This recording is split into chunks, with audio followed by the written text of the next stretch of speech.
Hi, I'm Sue Campbell and welcome to Living with Water. Living with Water is a project telling stories about what happened and what people did at times when Banabidagara, the Barron River, flooded.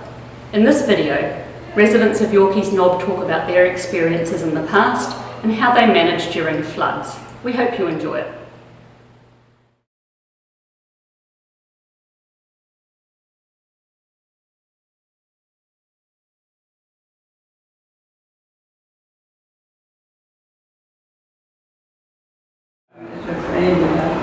Probably the 67 flood was the most dramatic.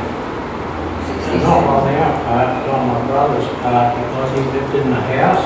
Okay. And he wasn't prepared for this. And he rang the police. We hadn't had water under the house previous to that. And then it came under and it came up fast, and he rang the police, and they just thought it was a joke. They treated him as a bit of a joke. But then a more senior officer came on, and he realised it was serious then, and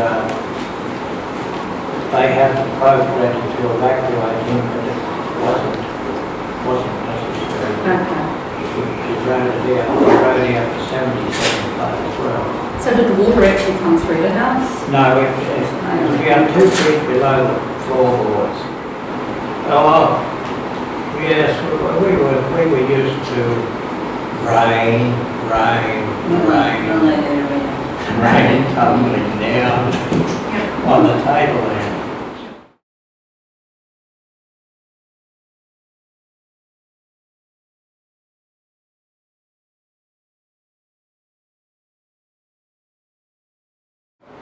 I can remember it. I think that 34 flood was associated with a cyclone somewhere, it was a and cyclone. I can remember us all sheltering in one room in the house. There was a little bit of experience involved there. We anticipated it, and water would get out. I think we're going to frame. Several times, yeah, she had a bag packed and everything.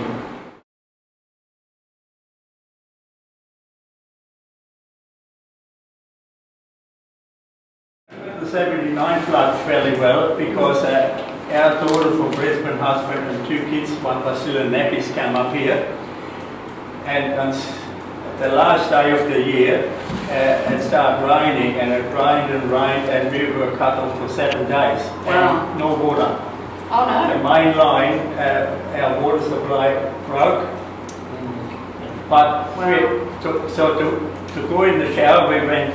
I've been thinking of the old bush shower where you just need a little bit of water, pull a string. So my wife went in and I took the watering can and put water over it to soak herself. And then she took the tub and so we did everything. There was plenty of water, but we had to collect it. Yeah. By the time I come to the service station, I was up to here in the water. Oh, and the dip to the dry fry, the fella came get me and it went up to here. Wow. And from that side there were rocks floating up in thinking of crocodiles. Yeah. And because of that strong current from Tomato Street coming, it was very hard to get forward.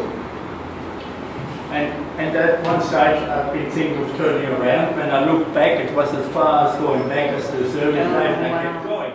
At that time you couldn't see the signposts anymore on the road. They were all underwater. The council dug a drain down one side of the road, very deep drain, and when the floods came, the fish used to come down from the ocean. Oh wow. And the snakes used to swim around our yard. And that big flood in 77, my husband had to leave his vehicle at the other side of the Yorkeys Knob there, and he swam through the cane fields. Oh.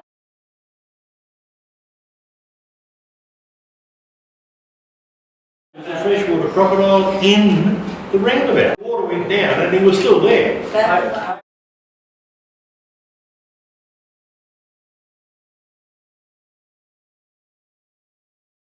There was one lady in Yorkeys that was having a baby. She had to wade through the water to get to the end of the road so that the ambulance was waiting for her at the end of the road. And the helicopter was landing, bringing in bread and milk and things. And the boats from the yacht club. And David, my husband David, took a boat with some help and they were across the cane fields, and the grocery warehouse brought the groceries out, and when we got them they were all sopping wet, so they weren't any good. So.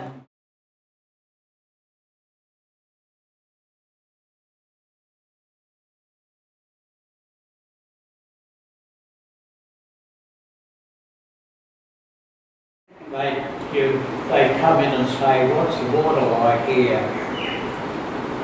You can't get through, it's hopeless. And what do? Drive straight into it.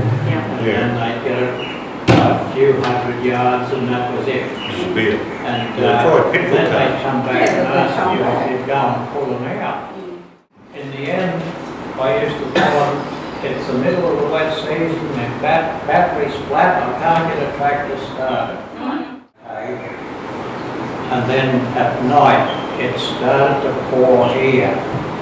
So all that water from the table there dovetailed in with the water that was coming down from Stony Creek and Barron Freshwater Creek, and that's when you got the big one. They all dovetailed in.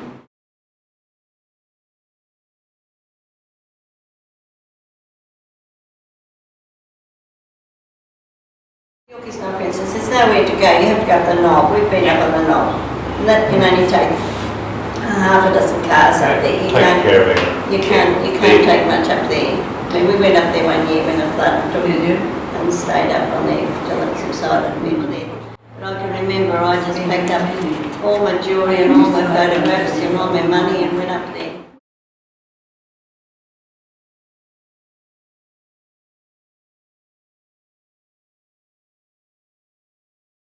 People ring us the day after Larry. Yeah. Just people we met to see If you if we needed anything. Yeah. Knew we were new. Well, people just come to the fore, I mean, and they sort of, and then SES are pretty good, they sort of seek people out.